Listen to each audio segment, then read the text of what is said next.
heaven and hell. We have these two doors. One of these is the door to heaven, and the other one to hell. The two guards on each door will answer one question of ours. The guard for heaven will always answer the truth, and the guard for hell will always lie.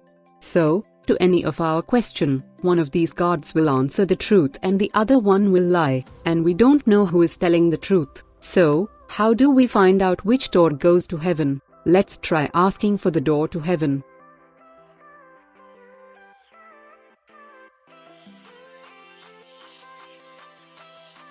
Well, that didn't work.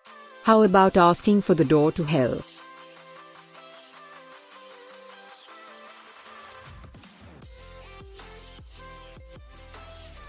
Same story.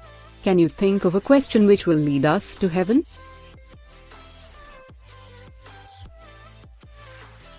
Alright. See if you got it right. To find out the door to heaven, we need to ask a question to which both will respond with the same answer. So, let's try asking this. What would the other guard say if I ask him for the door to hell? The door to heaven is the one at which both these guards are pointing. Please subscribe to see more such videos.